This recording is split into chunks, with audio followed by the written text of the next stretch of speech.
The dust on the Thorne Ranch was thick enough to taste, a constant reminder of the long, dry summer and the mounting debts that came with it. Elias Thorne, a man hardened by years of solitary labor and a past he kept buried deeper than any well, stood at the fence line. His gaze was fixed on the Amish community's wagon, a simple black silhouette against the bruised orange of the sunset. This meeting was a last resort, a deal born of desperation. The drought had crippled his herd, and his prize horses, the finest in the territory, were his only salvation. But the Amish, a people known for their simple, honest ways, had a strange condition for their help. Elias, in his worn-out denim and a hat pulled low to hide the scowl on his face, grunted as he watched the lead elder, a man named Jacob Miller, approach. "Thorne," Jacob said, his voice as smooth and quiet as creek water, "we have evaluated your herd. Your horses are as fine as they claim." Elias said nothing, his hands clenched into fists at his sides. He despised this moment, the need to bargain with men he saw as soft and naive. He was a man of the earth, of sweat and calloused hands, not of quiet prayers and communal living. Yet here he was about to hand over the best of what he had for a deal that would save his ranch. "The price we agreed upon is fair," Jacob continued, his eyes, the color of old stone, studying Elias. "But there is a secondary condition, as we discussed." Elias swallowed hard, the words tasting like grit in his mouth. A bride for the horses." Jacob nodded, his face unreadable. "My niece, Sarah Miller. She needs a new start, and our community needs the horses. She is a dutiful and kind soul. The deal is that you will take her in, marry her according to our ways, and provide for her." Elias's jaw tightened. "So I paid for you along with the horses," he said, the words a harsh declaration meant to remind them all of the cold, transactional nature of this deal. A woman to clean and cook, nothing more. He looked away, unable to meet Jacob's gaze. He knew his words were cruel, but he needed to set the boundaries immediately. He wasn't a man for a wife, for a family. He was a man of the land, of solitude. From the back of the wagon, a figure emerged, a young woman, her face framed by a white bonnet, her dress a simple blue. Sarah Miller. Her eyes, a startling shade of green, met his for a brief moment before she lowered them, a gesture of submission that made Elias's stomach twist uncomfortably. He hadn't expected her to be so young, so fragile.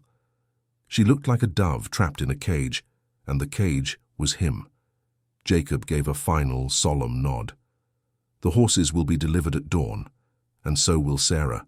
With that, he turned and walked back to his wagon, leaving Elias alone with the setting sun and a new, unwanted reality. Elias walked back to his small wooden house, the silence of the ranch feeling heavier than usual. He ran a hand through his hair, the grime of the day clinging to his fingers. He had just bought a wife, a human being, as part of a livestock deal. The thought was a bitter taste in his mouth. What would he do with her? A woman who had only known the quiet, structured life of the Amish. She would be as out of place here as a field mouse in a rattlesnake's den. He knew nothing about her, other than her name and the fact that she was part of a deal. The community had been vague about her past, only hinting at an incident that had led to her needing a new start. He didn't care to know the details. He only cared that she would pull her weight, that she wouldn't be a burden. The night was long, filled with the howls of coyotes and the groaning of the old ranch house. Elias couldn't sleep. He kept seeing her face, her downcast eyes, the way her shoulders were slightly hunched, as if a great weight rested upon them. He told himself it was just a business deal. She was a tool, a piece of the bargain. He had no room in his life for emotions, for attachments. He had learned that lesson the hard way, and the scars on his heart were a testament to the pain. As the first light of dawn painted the sky in shades of rose and gold, the sound of hoofbeats filled the air. The Amish were punctual. Elias walked out to meet them, his face a mask of indifference. He saw the horses first, a magnificent herd of 10, their coats gleaming in the morning light. Then he saw the wagon, and inside a small figure sat alone, her hands clasped tightly in her lap. Sarah. She was a part of the deal, a piece of the property. He had paid for her, along with the horses. He had said the words, and now he had to live with them. The air was still heavy with the promise of a sweltering day. Elias led the horses into the main corral, their powerful frames and confident strides a welcome sight. He felt a rare flicker of satisfaction. This was a good deal, a smart move, even with the bizarre human cost. As the Amish elders, including Jacob, finished their final checks, Elias motioned for them to get on with it. He wanted this over. He strode over to the wagon where Sarah sat, her small form almost lost in the vastness of the prairie. She looked up as he approached, her green eyes wide with a mixture of fear and quiet resolve. Elias felt a brief, sharp pang of something he couldn't name. Pity? He quickly dismissed it. "Get out," he said, his voice flat. "The deal is done." Sarah's hands trembled slightly as she took hold of the wagon's edge, her movement slow and deliberate. She wore no shoes, her feet small and pale against the rough wooden floor. Elias found himself watching her descent, a quiet elegance in her simple movements. When she finally stood on the dusty ground, she was a stark contrast to the rugged landscape. Jacob spoke, his voice gentle. "Sarah, you will be a good wife. Honor your husband and his home. The Lord is with you." He placed a hand on her shoulder for a moment, a final paternal gesture before turning to Elias. "She is a hard worker, Thorne. She will not be a burden to you." Elias simply grunted in response. The last thing he wanted was a lecture on the virtues of his new wife. The elders gave a final nod, and their wagons rumbled away, leaving Elias and Sarah alone in the vast, silent expanse of the ranch. The only sound was the wind, whispering secrets through the dry grass. "Come on," Elias said, turning and walking toward the house without looking back. He assumed she would follow. And she did, her soft footsteps barely making a sound on the dusty path. The house was a mess, a bachelor's home where things were left where they fell. Dishes piled up in the sink, a fine layer of dust coated every surface, and the air held the stale scent of old coffee and wood smoke. Elias didn't care. It was his home and he was used to it. He watched as Sarah's eyes took in the disarray, her face remaining impassive. He pointed to a small unused room off the kitchen. "That's where you'll sleep, it's empty. You can make it your own." He didn't offer to help, didn't offer a kind word. She was a part of the house now, just another piece of furniture he had to put in its place. Sarah walked into the room. It was bare, save for a cot with a thin mattress. She set her small satchel on the cot and turned to face him. "What would you like me to do first?" she asked, her voice soft but steady. Elias was taken aback by the question. He had expected her to be timid, perhaps even to cry, but she was composed, practical. "First?" he scoffed. "First you can clean this place. It hasn't seen a woman's touch in years." He watched her as she began to move, her movements efficient and quiet. She started with the dishes, her hands working quickly, her concentration absolute. It was unsettling to have her there, a ghost in his home, her presence so tangible yet so unobtrusive. He found himself retreating to the barn. The familiar scent of hay and horses, a much-needed comfort. He busied himself with the horses, checking their hooves, their coats, their health. He was in his element here. This was his world, a world of dirt and muscle and silent understanding with animals. A world that had no place for a delicate Amish girl with a haunting past. When he finally came back to the house, the sun was beginning to set. He opened the door, and the change was immediate. The stale air was gone, replaced by the scent of fresh-cut wood and something else, something clean and vaguely floral. The dishes were scrubbed clean and stacked neatly. The floors were swept, the dust no longer a visible film. Sarah was in the kitchen, a bowl of potatoes and onions on the counter, a pot of something simmering on the stove. "I made stew," she said, her back to him. Elias stood in the doorway, a storm of conflicted emotions swirling within him. He was annoyed by her efficiency, by the way she had so quickly and quietly changed his home. It felt like an invasion. Yet, a part of him, a part he kept locked away, felt a grudging respect. She was not the helpless, fragile thing he had expected. She was a survivor. He ate his stew in silence, the taste of it unfamiliar and surprisingly good. Sarah sat across from him, eating her own small portion. The silence was thick between them, a barrier of unsaid words and unacknowledged pain. He was a man who had paid for a bride, a man who had his ranch saved by a human transaction. She was a woman who had been traded for horses. Their story was just beginning, and Elias had a sinking feeling that it was going to be more complicated than he had ever imagined. Days turned into a week, and a rhythm of sorts settled on the Thorne Ranch. It was a silent rhythm, marked by the sun's rise and fall and the constant, unspoken distance between Elias and Sarah. He would leave the house at dawn, tending to the horses and the land, and return at dusk. She would spend her days in quiet work, transforming the dusty, masculine space into a home that was clean and orderly. She worked with a silent grace, her movements precise and without complaint. Elias found himself watching her from a distance. He would see her hanging laundry on the line, her bonnet stark white against the blue sky, or tending to a small vegetable patch she had started near the kitchen. Her presence was a constant, unsettling thing.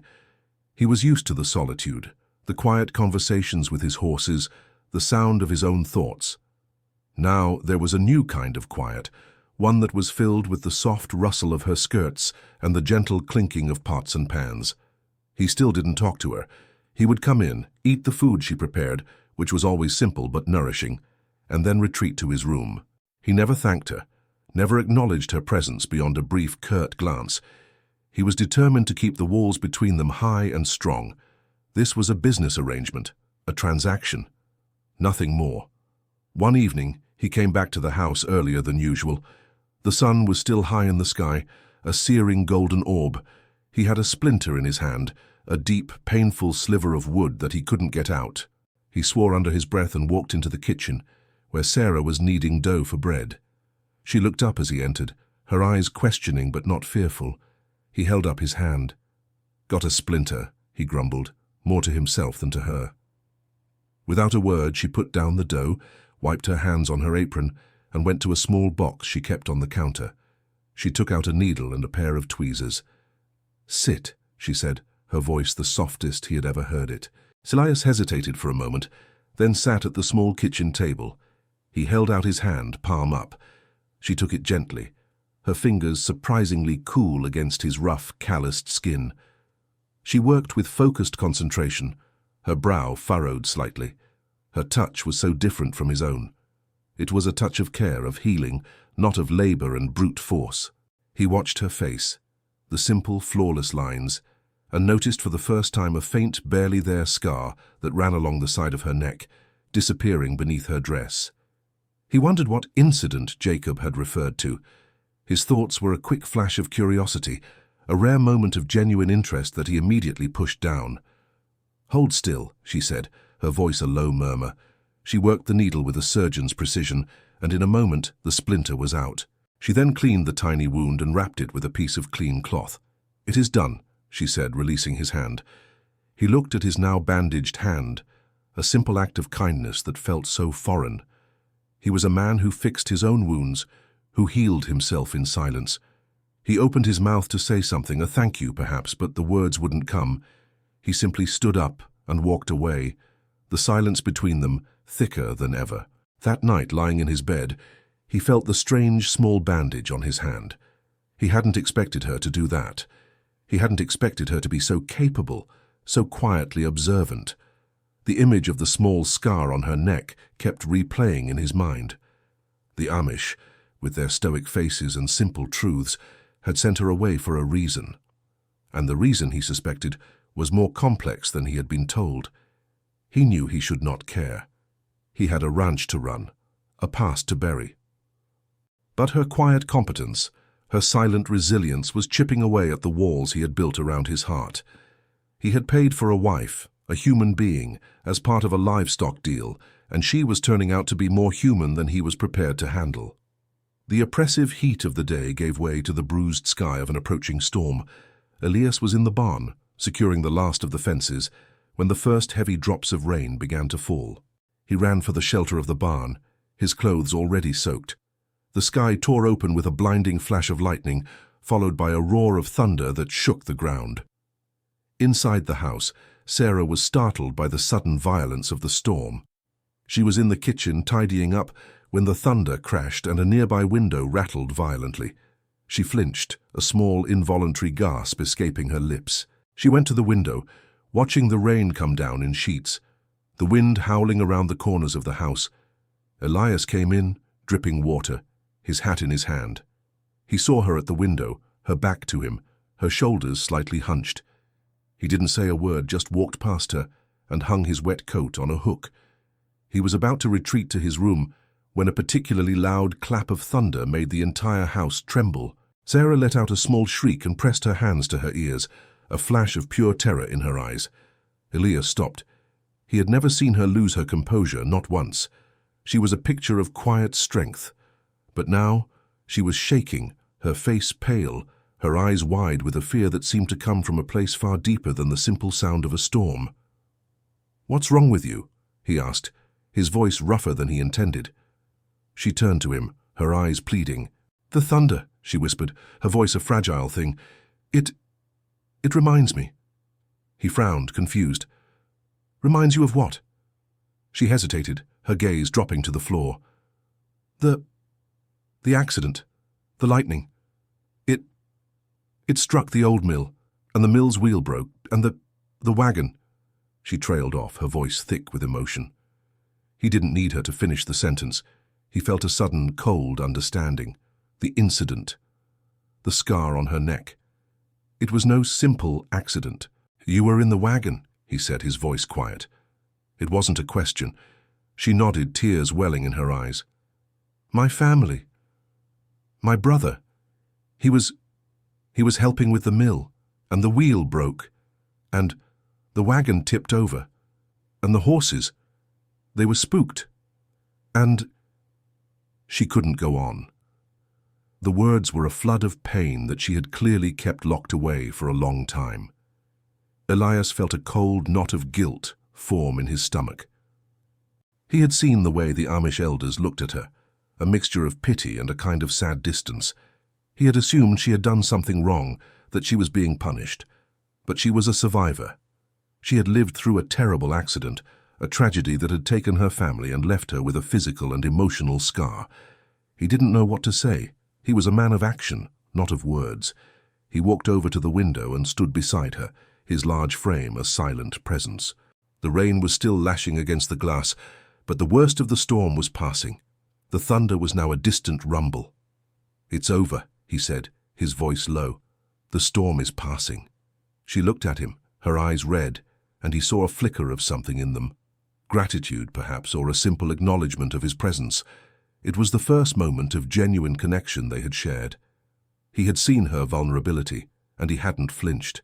He hadn't judged her. He had simply stood there, a silent anchor in her storm. That night Elias found himself sleeping on the couch, the memory of her terrified face replaying in his mind. The thought of a young girl, alone in a runaway wagon, in a violent storm. It was a picture of pure horror. He had been so wrong about her.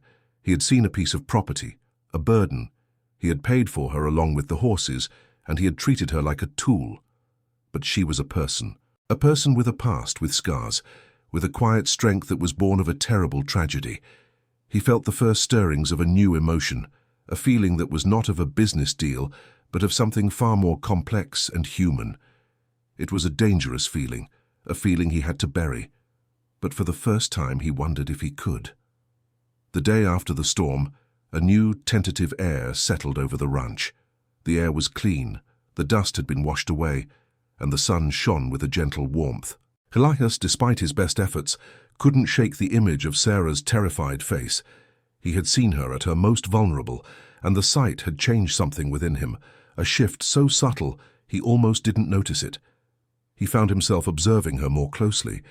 He saw her tending to the small vegetable patch she had started, her hands gentle as she pulled weeds. He saw her talking to the chickens she had convinced him to get, her voice soft and coaxing. He realized that she was not just cleaning his house. She was breathing life back into a place that had been dormant for years. One afternoon, he was in the barn, mending a saddle, when he heard a quiet noise. He looked up to see Sarah standing in the doorway, a bowl in her hands. "I made bread," she said softly. "It is still warm." He grunted, but his eyes were on the fresh-baked loaf. The smell was incredible, a scent he hadn't experienced since he was a boy. He took the bowl from her, his fingers brushing against hers for a brief electric moment. "Thanks," he mumbled, the word feeling foreign on his tongue. She didn't leave. She stood there watching him. "You are good with the horses," she said, her voice a quiet observation. He felt a spark of pride, but he quickly extinguished it. "It's my work." "It is more than that," she said, taking a tentative step forward. "You have a way with them. They are calm around you." Elias looked at her, a flicker of surprise in his eyes. He had always seen his relationship with the horses as purely transactional. He cared for them. They worked for him. But she saw something more, a connection he had never acknowledged. "They're just horses," he said, trying to dismiss the observation. "No," she said, shaking her head. "They are your family in a way. You care for them. You protect them." Her words struck a chord deep within him. He thought of his own family, of the pain he had buried. The sudden, uninvited memory of his younger brother flashed through his mind, a memory he had worked so hard to forget. His brother, who had died in a senseless accident, leaving Elias alone, bitter, and filled with a guilt he couldn't shake. Sarah, sensing his sudden shift in mood, fell silent. She saw the pain in his eyes, a raw, exposed emotion that was a complete contrast to his usual stoicism. She didn't press him. She simply stood there, a silent witness to his inner turmoil. He knew she was right. He had put all his care, all his love into his horses because they couldn't leave him, they couldn't disappoint him. They were a safe, predictable world where he was in control. And she, with her simple kindness and quiet observations, was threatening to break that control. "Leave me be," he said, his voice low and hard. She nodded, her face unreadable, and walked back to the house. He watched her go, a knot of confusion and frustration in his gut. She was a constant, unsettling presence. She was forcing him to look at things he had buried, to feel things he had sworn he would never feel again. He had paid for her along with the horses, and she was turning out to be more trouble than a whole herd of them. But it wasn't the kind of trouble he could get rid of. It was the kind that got under your skin, that worked its way into your heart, whether you wanted it to or not. The small moments of shared humanity began to accumulate, like pebbles in a stream. Elias, who had always kept to himself, found himself in a strange, silent partnership with Sarah. She would leave him a canteen of fresh water by the barn door, and he would, without thinking, bring her back a small handful of wildflowers he'd picked on the prairie. Neither of them acknowledged these small gestures. They were simply a part of the new, unspoken agreement that had replaced the harsh, transactional one of the beginning. Elias was surprised by how much he relied on her. His meals were now regular and nourishing, his clothes were clean, and the house was a place of quiet comfort, not just a place to sleep. He was no longer just surviving, he was living, and it was all because of her. One afternoon, he was working on a stubborn fence post that refused to go in the ground. The sun was relentless and he was sweating, his muscles aching. He heard a soft footstep and looked up to see Sarah approaching. She was carrying a bucket of cool water. She set it down and wordlessly handed him a cup. "Thank you," he said, the words feeling a bit less foreign this time. She nodded and sat down on a nearby rock, simply observing. She didn't talk. She didn't offer to help. She just sat there, a quiet, calming presence. After he had finished drinking, she pointed to the stubborn post. "The ground is too hard," she said quietly. "You should dig a little first." He frowned. "I know how to set a fence post." "I'm sure you do," she said, her voice still gentle. "But sometimes a different way is easier." He sighed, his pride taking a hit, but he was too tired to argue. He picked up his shovel, and instead of trying to force the post in, he dug a small hole. He was surprised by how much easier it was. He set the post in the hole, packed the dirt around it, and then hammered it in. It was solid, secure. He looked at her, a flicker of grudging respect in his eyes. "You were right." She offered him a small, rare smile. "Just a different way," she said again. That night, for the first time, they ate dinner together at the small kitchen table, the silence between them less of a barrier and more of a shared space. He ate his stew and she ate her bread, and for a few minutes they were just two people, sharing a meal in a home that was no longer just his. Elias found himself thinking about her quiet observation about his horses. She saw things he didn't. She saw the emotional core of his actions, the hidden meanings behind his habits. He had spent so long building a fortress around himself that he had forgotten what it was like to be seen. He knew he was in a precarious position. He was starting to trust her, to rely on her, and that was a dangerous thing for a man who had sworn off all attachments. He had learned that trust led to betrayal, and caring led to pain. He had paid for her along with the horses, but she was proving to be a bargain he hadn't signed up for. She was slowly, quietly mending a part of him he thought was forever broken, and that was terrifying. The days continued to melt into weeks, and the ranch, once a place of solitary hardship, was now a place of shared, albeit quiet, routines. Elias found himself in a state of constant internal conflict. He wanted to maintain his emotional distance from Sarah, but her presence, her quiet kindness, and her uncanny ability to see the world differently from him made it impossible. One morning, while Elias was mending a broken gate, a rider appeared on the horizon. He was a traveling peddler, a man named Silas who came through the area every few months. Elias didn't like him. Silas had a shifty look in his eyes and a slick, insincere smile. Silas rode up to the house, his gaze lingering on Sarah as she hung laundry on the line. He dismounted, tipping his hat to her. "Well, well, what have we here?" Elias Thorne finally decided to get himself a pretty little thing to tend to his chores. Elias felt a cold fury rise in his gut. He walked up to Silas, his body tensed and ready for a fight. "She's my wife," he said, his voice a low growl. "You watch your mouth." Silas held up his hands in a gesture of mock surrender. "Whoa there, Thorne. Just admiring the merchandise. She's quite a looker. Amish, aren't you, girl?" he said, turning his gaze back to Sarah. "I heard you can be bought. Is that true?" The words "bought" hit Elias like a physical blow. He saw the way Sarah flinched, the way her hands tightened on the clothes she was holding. Silas was not just being rude, he was being cruel, and he was deliberately trying to provoke them. Elias didn't hesitate. He took a step forward, his fists clenched. "Get on your horse, Silas, now, before I forget my manners." Silas chuckled, his smile not reaching his eyes. "What's the matter, Thorne? Scared I'll tell everyone you had to pay for a woman? A fine, upstanding man like you. Paid for a wife like you'd buy a new pair of boots." Elias's jaw tightened. He knew Silas was trying to get a reaction, to get under his skin, and it was working. He looked at Sarah, who was standing frozen, her face pale. He had said those words himself in his own moment of bitterness. "I paid for you along with the horses." He had used her as a tool, an object, to prove his own detachment, and now he was defending her honor. The irony was not lost on him. "You've said enough," Elias said, his voice dangerously low. "Get out of here." Silas, seeing the genuine rage in Elias's eyes, finally decided he had pushed his luck far enough. He mounted his horse, gave a final mocking glance at Sarah, and rode away, his laughter echoing in the still air. Elias watched him go, his body still tense, a storm of emotions churning within him.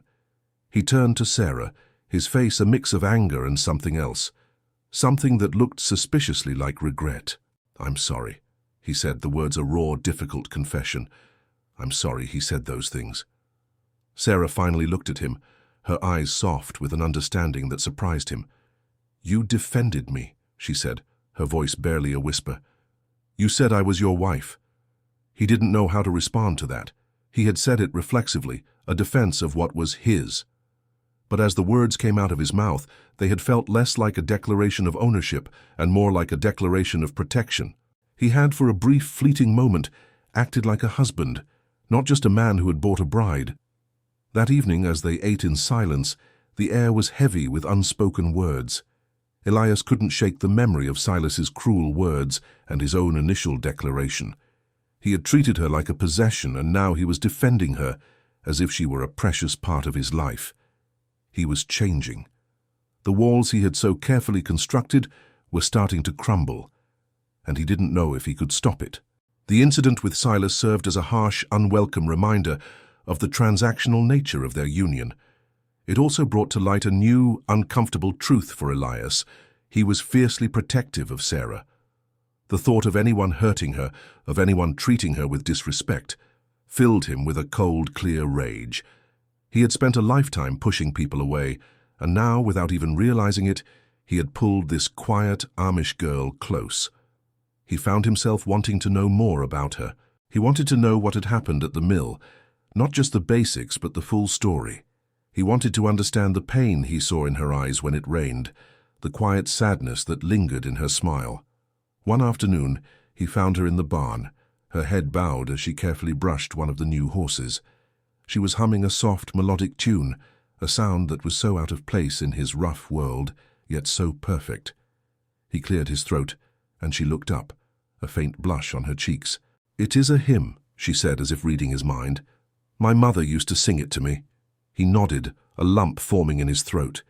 He had a sudden, vivid memory of his own mother's voice, a memory so clear it was painful.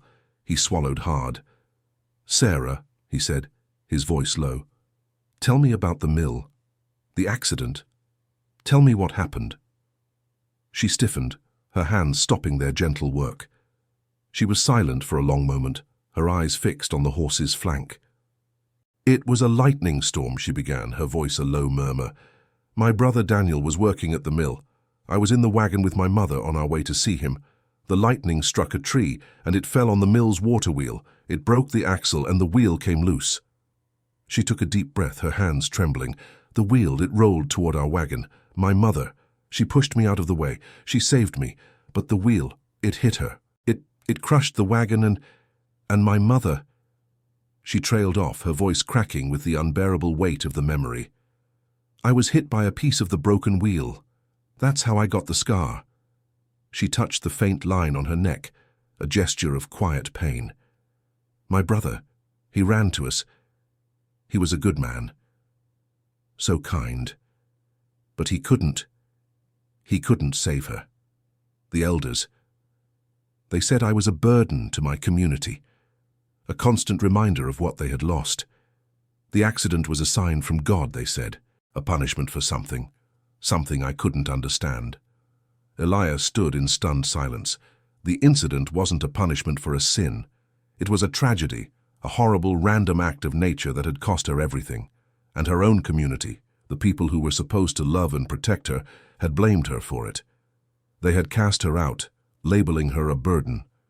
He felt a rage so cold and intense it made his hands shake. He had thought the Amish were a people of kindness and grace, but he had seen a dark, unforgiving side of them that made his own bitterness seem tame. He looked at Sarah, at her quiet strength, at her scarred neck, and he saw a survivor. She had lost her family, her home, her community, and she was still standing. She was still humming hymns. "They're fools," he said, the words a rough growl. "They're damn fools." She looked at him, her eyes wide with a mixture of surprise and something else. It was the first time she had heard him speak with such raw, unbridled emotion. He wasn't just angry. He was angry for her. "They have their ways," she said softly, but he could hear the pain beneath her calm tone. He reached out and gently touched her neck, his calloused finger tracing the faint line of the scar. She flinched, but she didn't pull away. "It's not your fault," he said, his voice barely a whisper. "None of it was your fault." The dam of her emotions finally broke. She lowered her head, and a single silent tear traced a path down her cheek. Elias stood there, a man who had sworn off human connection, and felt an overwhelming, powerful need to protect this woman, to make her feel safe, to make her forget the pain he had so recently paid for. The human cost of the horses was proving to be a price far greater than he had ever imagined. The confession about the mill was a turning point. It was a bridge built across the chasm of silence that had separated them. After that, the air between Elias and Sarah was different. The silence was no longer a wall, but a comfortable space filled with unspoken understanding. They were two broken people, two survivors of different kinds of storms, now living together on a ranch that was slowly, quietly, healing. Elias began to show her his world. He would point out the best grazing spots for the horses, teach her how to mend a fence post properly, and show her the hidden creek where the water was always cool and clear. He was teaching her, not out of obligation, but out of a genuine desire to share the things he loved. One evening they were sitting on the porch, watching the sun dip below the horizon. The sky was a brilliant canvas of orange, purple, and pink. Sarah, who had never seen a sunset like this, her world having been confined to the flat open fields of the Amish community, let out a soft gasp. "It's beautiful," she said, her voice filled with wonder. Elias nodded, his gaze on her. "It is." She turned to him. "You have seen so much of the world. So many beautiful things." "Not beautiful things," he corrected. "Just things." He had always seen the world in terms of its utility, its harsh, unyielding reality. But as he looked at it through her eyes, he saw the colors, the light, the beauty he had been too bitter to notice. "You rescued me," she said, her voice barely a whisper. "You saved me from a place where I was a ghost. You gave me a home." He shook his head, the words a raw protest. "I didn't rescue you, I paid for you. It was a deal." "You did," she insisted, her green eyes fixed on his. "You defended me. You told me the scar was not my fault. You gave me a place where I don't feel like a burden. That is a rescue." He had no words for her. She had seen through his hardened exterior, through his transactional words, and had seen the man he was trying so hard not to be. She saw the protector, the man who was learning to care again. A feeling of overwhelming gratitude, of a profound and unexpected affection, welled up inside him. He had paid for her along with the horses, a human being traded for livestock, and now she was more precious to him than his entire herd. That night, for the first time since she had arrived, she did not go to her small, separate room. She stayed on the porch, sitting with him in the quiet, and he did not ask her to leave. They simply sat together, two souls who had been broken by their pasts now finding a new, fragile kind of wholeness in each other's company. The unspoken bond between them was more real, more tangible than any spoken vow. And as the stars came out, a silent promise was made between them. They would navigate this new life together one day, one fence post, one breathtaking sunset at a time. The deal had been a transaction, but their story was just beginning. The rhythm of the ranch shifted from a silent, uneasy truce to a shared partnership. Elias began to trust Sarah with more than just the domestic duties. He saw her quiet strength and her innate connection to the land and the animals. He had always worked the ranch alone, a one-man army against the elements, but now he found himself relying on her, seeking her out for help and for companionship. One morning, the fence on the far pasture was down, a victim of a fallen tree during the recent storm. It was a big job, one that would take him a full day to repair. He was about to leave when Sarah appeared with a coil of wire in her hands. "I can help," she said simply. Elias was surprised. "This is hard work, Sarah." "It's not for a woman." She gave him a rare, pointed look. "I have worked with my father and brothers since I could walk. I am strong, and I am not afraid of work." He saw the resolve in her eyes and didn't argue. He handed her a pair of wire cutters, and they set off together, a silent, efficient team. Elias worked with a focused intensity, his large hands moving with practiced ease. Sarah was a quick study. She learned how to stretch the wire taut, how to secure it to the fence posts, and how to use the hammer without a single wasted motion. They worked in a companionable silence, the only sounds the clanking of their tools and the lowing of the cattle in the distance. The sun was hot and the work was grueling, but for the first time in a long time, Elias didn't feel the crushing weight of it. He felt a partner. He felt her presence, a silent support that made the physical labor feel lighter. At midday they stopped for a rest. Sarah pulled a cloth-wrapped package from her bag. It was 2 thick slices of bread with cheese and a couple of apples. "I made a lunch," she said. Elias sat on the ground, his back against a fence post. He watched her as she ate, her movements small and precise. "You didn't have to do that," he said. "It is part of the work," she replied. "We must eat to have strength." He looked at the food, a simple meal that tasted better than anything he had eaten in years. He realized that it wasn't just the food, it was the care, the thought behind it. She was not just a hired hand or a wife, she was a partner. As they worked, he found himself talking to her, telling her about the ranch, about the horses, about his plans for the spring.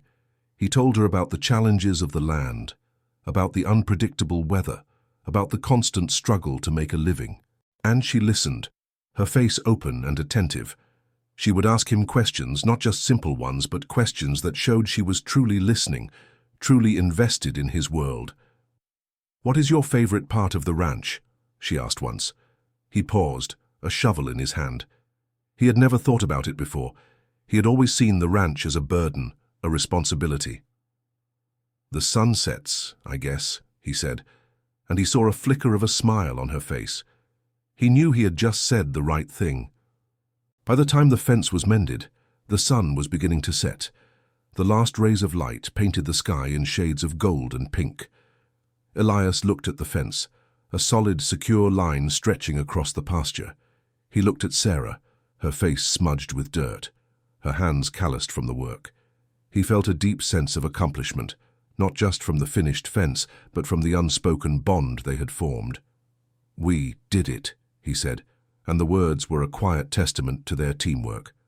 She smiled, a genuine, radiant smile that lit up her entire face. "Yes," she said, "we did."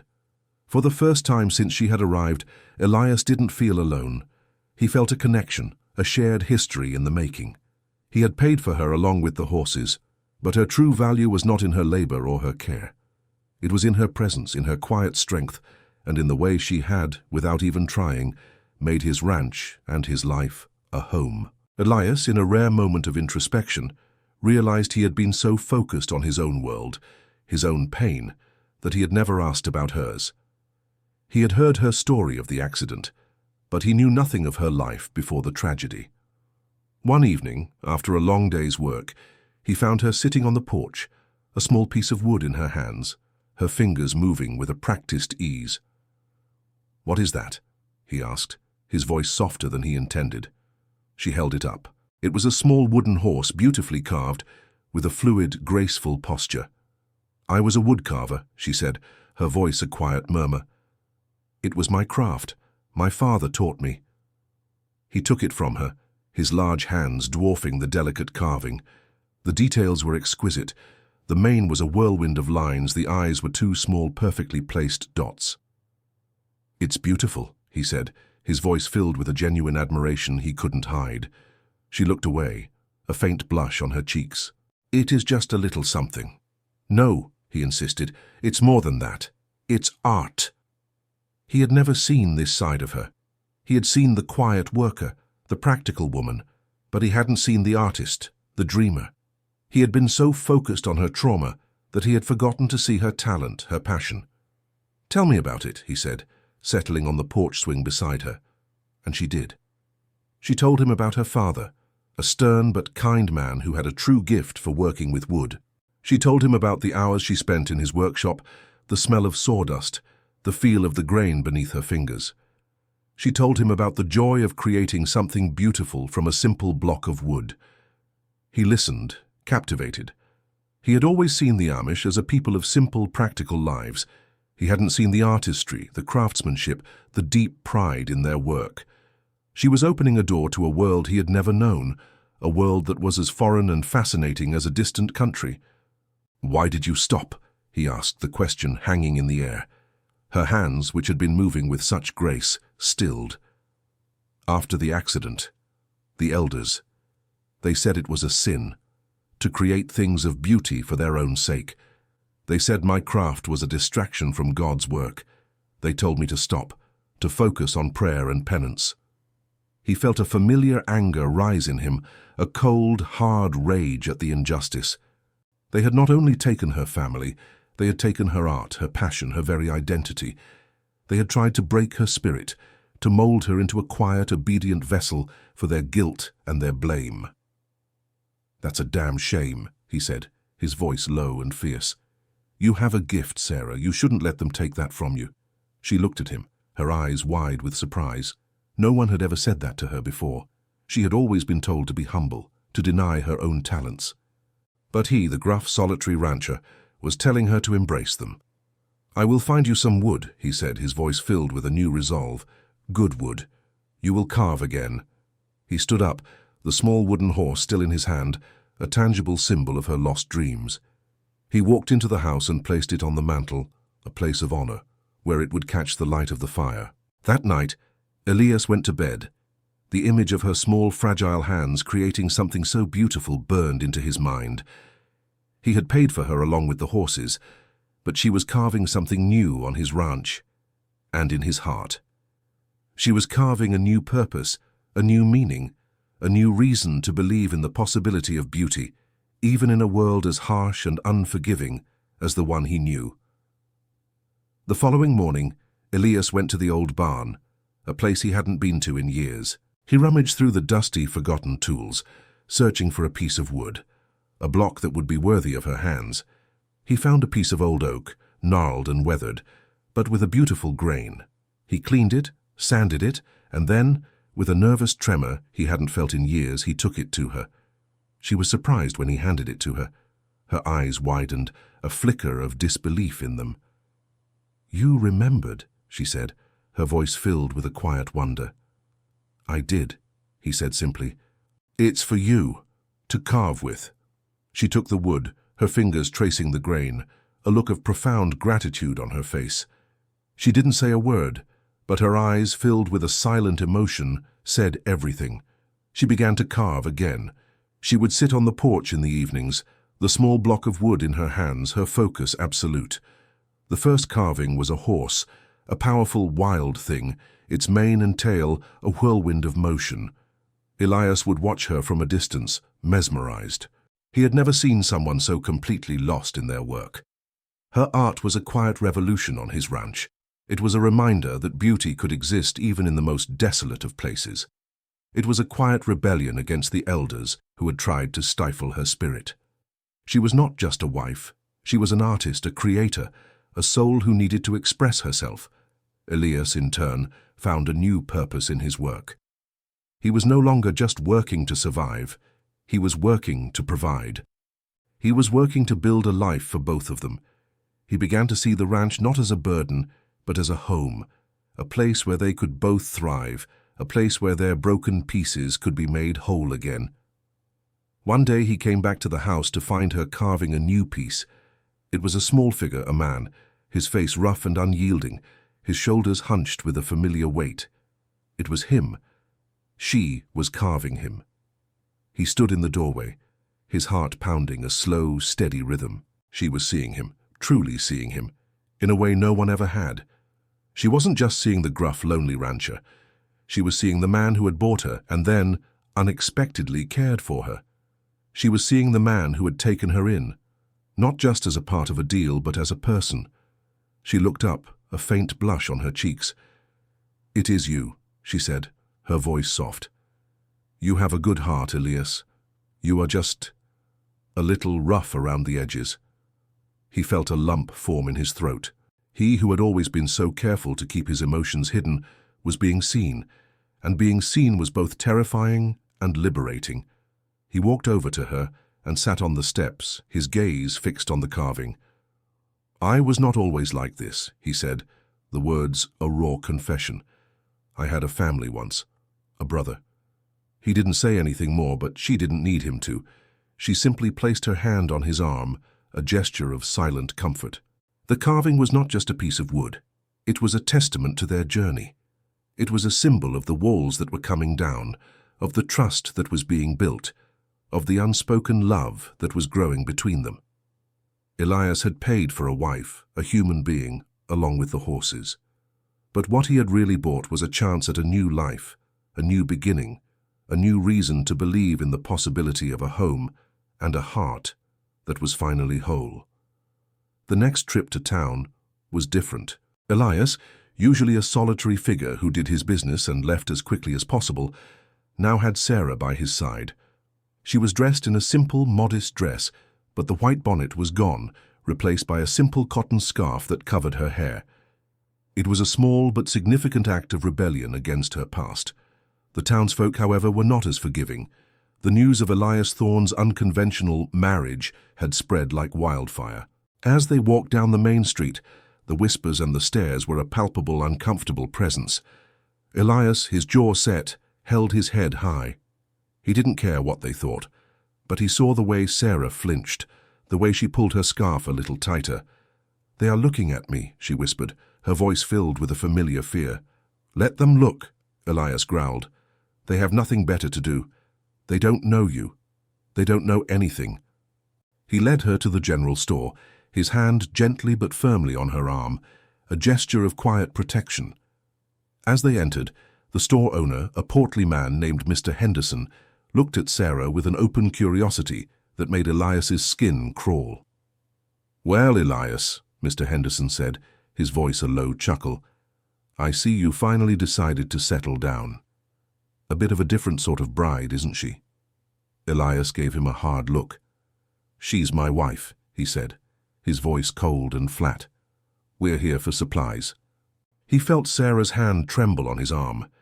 He knew she was hearing the echoes of Silas's cruel words, the judgment in their eyes, the whispers, the insinuation that she was a possession, a piece of property, was a constant, painful reminder of the deal that had brought them together. As they bought their supplies, a group of women, their faces a mask of judgmental piety, stood near them, whispering behind their fans. One of them, a sharp-featured woman named Martha, looked at Sarah with open pity. "Poor girl," she said, loud enough for them to hear, "traded for horses as if she were livestock." Elias felt his blood run cold. He took a step toward the woman, a storm of fury in his eyes. He was about to tell her exactly what he thought of her and her cruel words, but Sarah's hand on his arm stopped him. "It is not worth it," she said, her voice a soft, steadying murmur. "They are not worth it." He looked at her, at the strength in her eyes, and he took a deep, shuddering breath. She was right. He would not let their cruelty bring him down to their level. He paid for their supplies, his movements sharp and deliberate, and he led Sarah out of the store, his hand still on her arm, a silent promise of protection. As they rode back to the ranch, the sun was setting, and the silence between them was filled with a new, stronger emotion. He was no longer just a man who had bought a bride. He was her protector, her confidant, her defender. She was no longer just a silent partner. She was his conscience, his calm in the storm, the voice of reason that had stopped him from doing something he would have regretted. He had paid for her along with the horses, a human being traded for livestock. And now he was a man who would fight for her, a man who would defend her honor against a cruel, judgmental world. The deal had been a transaction, but the love that was growing between them was a priceless, unbreakable bond. The town's judgment, however, was not so easily shaken off. The whispers and the stares had a deeper effect on Sarah than she let on. She had been cast out of her own community, and the fear of being an outsider, a pariah, was a ghost that haunted her. She began to retreat into herself, her carving less frequent, her smiles more rare. Elias noticed the change in her. He saw the way she would flinch when the wind howled, the way she would look away when he looked at her. He knew the pain she was feeling, the deep old wounds that had been ripped open by the town's cruelty. He hated them for it. He hated the way they had made her feel small, unworthy, a burden. One evening, he found her sitting by the stream, her head in her hands. He sat beside her, the sound of the running water a quiet comfort. He didn't say a word, just sat with her in the silence. After a long time, she spoke. I feel so out of place. Like I don't belong here. Like I don't belong anywhere." He looked at her, his heart aching for her. "You belong here, Sarah. This is your home, this ranch. It's ours." "But it's not my home," she said, her voice filled with a profound sadness. "My home, my old home. It's gone. And I am not a part of this world. I am just a girl who was traded for horses." He took a handful of the rich, dark soil from the bank of the stream. He held it out to her. "What is this?" he asked. She looked at the dirt, confused. "It's earth." "It's more than that," he said, his voice low and serious. "It's this ranch. It's the land we work. It's the dust on our hands. It's the life we are building here. And you are a part of it, Sarah. You are a part of this earth. You belong here as much as the horses, as much as I do." He took her hand, her small, calloused fingers a perfect fit in his large, rough palm. He placed the handful of earth in her hand. "This is your home," he said again, his voice filled with a quiet conviction. "You belong here with me." She looked at the dirt in her hand, at the calluses on her own hands, at the love in his eyes. A new, fragile kind of hope began to bloom in her heart. He was not just giving her a place to live, he was giving her a sense of belonging. He was not just a man who had bought her, he was a man who saw her, who valued her, who wanted her to be a part of his world. She looked at him, her eyes filled with tears, and she didn't say a word. She didn't need to. He knew by the way she squeezed his hand that she understood. She was home. That night, for the first time in a long time, she slept in her cot, and she didn't dream of the mill or the storm or the cruel words of the townsfolk. She dreamed of a handful of earth, of a new beginning, and of a man who had, against all odds, become her home. The town's negativity and Sarah's emotional retreat had a profound effect on Elias. He found himself more protective, more watchful. He saw the town's judgment not just as an attack on Sarah, but as an attack on their shared life, on the fragile peace they had built. He began to avoid town, sending a trusted hand to get supplies when they ran low. He wanted to shield her from the cruelty of the world, a cruelty he knew all too well. One day while they were mending a fence, he stopped, his gaze distant. "The elders said you were a burden," he said, his voice a low growl. "For what? For surviving?" Sarah looked at him, surprised by the sudden shift in the conversation. "They have their ways," she said softly. "They believe that a tragedy is a sign, a punishment for a sin." "A sin?" he scoffed. "What sin? Being in the wrong place at the wrong time?" She looked down at her hands, a familiar sadness in her eyes. I was with my mother and brother that day. We were on our way to the mill to sell some of our carvings. I was excited. I wanted to sell them to get money for a new bonnet, a pretty one. I was so prideful." Elias felt a cold knot of dread in his stomach. He knew where this was going. "The elders said that my pride was a sin, that the accident was a punishment for my vanity, that I should have been content with what I had, and I was the one who survived." Her voice broke, the pain of the memory a raw wound. "I was a burden because I was a living reminder of a tragedy that they believed was my fault, that my pride caused." Elias felt a surge of rage so intense it made him physically sick. He grabbed a handful of dirt and squeezed it, his knuckles white. "That is the cruelest damn thing I've ever heard," he said, his voice shaking with fury. "It wasn't your fault, Sarah. None of it. The thunder, the lightning, the broken wheel, none of that was a punishment for a new bonnet. They are twisted. They are evil." She looked at him, her eyes filled with a gratitude so profound it broke his heart. He had seen the truth, and he had defended her. He was not just a partner, a protector. He was her advocate. He was the only person in the world who saw her innocence, who believed in her. He pulled her into a hug, a clumsy, awkward embrace that was filled with a powerful emotion. He held her tight, his large, rough hands a comforting weight on her back. "You are not a burden, Sarah. You are a miracle. You survived. You are here with me. And I will never let anyone make you feel that way again. Do you understand me?" She nodded, her head against his chest, her silent tears a warm, wet line on his shirt.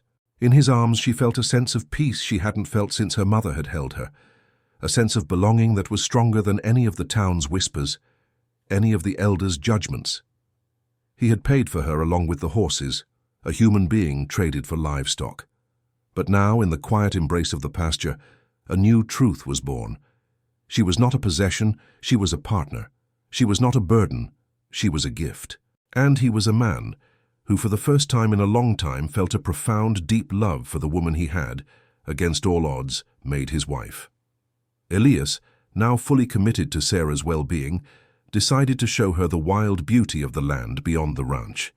He knew the ranch was still for her, a place of work and duty. He wanted her to see the other side of his world, the untamed, breathtaking wilderness that he had always loved. He took her on a day-long journey into the high country, where the air was thin and clean, and the views stretched for miles. They rode on two of his best horses, the gentle rhythmic thud of the hooves a soothing backdrop to their quiet conversation. Sarah, who had only known the flat open fields of the Amish country, was mesmerized. The canyons, the vast sweeping valleys, the towering mountains with their snow-capped peaks. It was a world she had only read about in books. "It is so big," she said, her voice filled with awe, "and so beautiful. It's a different world." "It is," Elias agreed, his eyes filled with a rare, gentle pride. "It's a place where you can feel small, but in a good way. It makes your problems feel a little less big." They stopped at a small hidden stream, where the water was so clear you could see the pebbles at the bottom. Elias dismounted and helped Sarah off her horse, his hands on her waist, a touch that was now so familiar, so comfortable. He pulled a fishing rod from his saddlebag and, with a practiced flick of his wrist, cast his line into the water. Sarah sat on the bank, watching him. She had never seen anyone fish before. She watched the quiet patience in his movements, the way he was so completely at peace in this wild, untamed place. She saw a side of him she had never seen before, a side that was not just a rancher, but a man in harmony with nature. He caught a few small trout, and they built a small fire to cook them. The smell of the sizzling fish and the crackling wood was a simple, perfect symphony. He handed her a piece of the cooked fish, and she took a bite. "It's so good," she said, her eyes wide with surprise. "Everything tastes better out here," he said, a small smile on his face. As the sun began to set, they started their journey back. The sky was a riot of colors, a painter's dream. Sarah, who had only seen the sunsets from the ranch, was mesmerized by the panoramic view. She felt a profound sense of peace, a feeling of belonging that was stronger than anything she had ever felt before. She was not just a girl who was traded for horses. She was a woman who was learning to live, to love, to be a part of this wild, untamed world. She had a home, a partner, a life that was so much more than the simple existence she had been forced to live. She had a handful of earth, a handful of hope, and a man who had, against all odds, become her home. And that was enough. The hard-won peace of the ranch was shattered one evening, not by a storm of nature, but by the arrival of a human tempest. Jacob Miller, Sarah's elder from the Amish community, arrived on horseback, his figure a dark, imposing silhouette against the bruised sky. The rain, which had begun as a gentle, cleansing drizzle, had now intensified into a cold, steady downpour, a fitting backdrop for the tense confrontation that was about to unfold.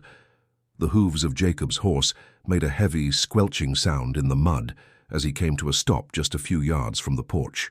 Elias saw him from the shelter of the porch's overhang, and a storm of fury, cold and sharp, began to brew in the pit of his stomach. He had not forgotten the cruel, judgmental stares of the townsfolk, nor the callous, cold-hearted way the elders had cast Sarah out. That memory, that injustice, was a bitter taste in his mouth. He stepped out to meet the man, the rain immediately plastering his clothes to his skin, but he didn't care. He felt a fierce protective instinct that was stronger than the cold. Jacob dismounted with a practiced, deliberate movement, his face a mask of solemn piety and unyielding conviction. He carried a heavy weight, not of physical burden, but of his own righteous judgment. "I have come to see my niece," he said, his voice quiet but firm, a low, rumbling pronouncement. He spoke as if this were a foregone conclusion, as if he still had authority here. "She is my wife," Elias countered, his voice a low, dangerous growl, filled with a primal protectiveness. "She is not your niece. Not anymore." The words were a line drawn in the mud, a statement of defiance that left no room for negotiation. Jacob's narrow eyes, which had been so quick to judge Sarah, now narrowed further, a flicker of outrage in their depths. "She is a member of our community," he said, his voice rising in an authoritative tone. "She has strayed. We have heard the rumors. She has abandoned her ways. She's not wearing her bonnet. She is living a worldly life." He spoke the last words with a sneer, as if the very idea was a moral corruption. He looked at Elias with a pitying, condescending gaze, as if Elias himself were the source of this pollution. Elias threw his head back and laughed, a short, bitter, scornful sound that was completely devoid of humor. "A worldly life? Is that what you call it?" he scoffed, his voice filled with a burning, sarcastic irony. "You are the ones who cast her out. You blamed her for a tragedy that was not her fault. You treated her like a burden, an unwanted stray. You told her she was a shame and a sin. And now you have the gall to come here and judge her for finding a home, for finding a family, for finding happiness." The words, a torrent of righteous anger, poured out of him. He was not just defending Sarah. He was defending their life, their love, everything they had built together in the face of so much judgment. "We came here to save her soul," Jacob retorted, his voice rising in righteous anger, his face turning a mottled red. "She is in great danger. She has left the path of the Lord. She has been led astray by this worldliness." He gestured vaguely at the ranch house, a silent condemnation of everything Elias had built. It was in that moment that Sarah, who had been standing on the porch, a silent witness to the clash between these two men, walked down the steps to stand beside Elias. She was a different woman from the timid girl Elias had first brought home. She had shed the shell of her past life, and it showed. She was not wearing her bonnet. Her beautiful hair, a deep shade of dark brown, was uncovered, shining with rain, a silent and powerful rebellion against the rules that had suffocated her for so long. She looked at her uncle, a man who had been a father figure in her life after her parents' deaths, and her face was filled not with anger, but with a quiet, heartbreaking sadness. "Uncle Jacob," she said, her voice soft but steady, a clear, bell-like sound in the downpour. "I have not left the Lord. He has been with me here. He has been with me in the loneliness, in the fear, and in the joy I have found here. He has given me a new home, a new life. I was not safe with you. I was not loved. I was judged, and you have no right to come here and tell me how I should live, how I should love, or how I should find my way back to God." Jacob's face, already flushed with anger, turned a deeper shade of purple. He had expected a timid, obedient girl, a broken young woman who would crumble under his judgment and beg for forgiveness. He had not expected this woman, this quiet warrior, who stood her ground, who spoke with a clear and unwavering conviction, who had found a strength within herself that he had never known existed. "You are a shame to our family," he said, his voice filled with a final, bitter judgment, his words laced with a venom that felt cold and cruel. "You have no place with us. You are dead to us." The words, so cruel and final, hung in the rainy air, a chilling pronouncement that severed the last thread connecting her to her past. Elias felt a surge of rage so powerful it made his hands clench into fists. He wanted to physically throw the man off his property, to inflict a small measure of the pain this man had just inflicted on Sarah. But Sarah's hand, gentle but firm, on his arm, stopped him. She was the calm in his storm. "Goodbye, Uncle Jacob," she said, her voice filled with a heartbreaking finality, a quiet farewell to a life that was now truly and completely over. "May God be with you." She turned her back on him, a definitive gesture of severance. Jacob, defeated and full of impotent rage, simply stared at her for a long, quiet moment, his mouth a thin, angry line. He then turned, mounted his horse with a clumsy, jerky motion and rode away, the sound of his horse's hooves a fading echo in the rain-soaked landscape. He did not look back. Elias, without a word, pulled her into a hug, wrapping her in his arms, his body a shield against the cold and the pain. He felt her trembling, a deep, silent tremor that ran through her body, but he also felt her incredible strength. She had faced him, a man who had been a father figure to her, a man who represented her entire past, and she had stood her ground. She had chosen a new life, a new beginning, a new home with him. He had paid for her along with the horses, a human being traded for livestock in a desperate, crude bargain. And now she had paid a price of her own.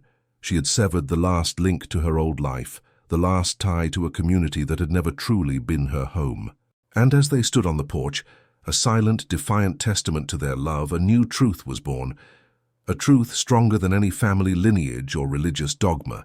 They were not just two people who had found each other. They were a family. They were a home. The confrontation with Jacob, while a victory, had left a deep, jagged, emotional wound. Sarah, despite her bravery and her unwavering stand, was heartbroken.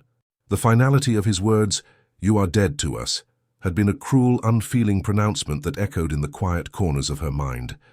The knowledge that she was truly, completely alone in the world, with no past to return to, no family to fall back on, was a heavy burden to bear. Elias, in a rare act of deep empathy and profound understanding, knew he had to do more than just hug her. He knew he had to help her heal from this last, devastating blow. He knew he had to help her let go of a past that had never truly served her.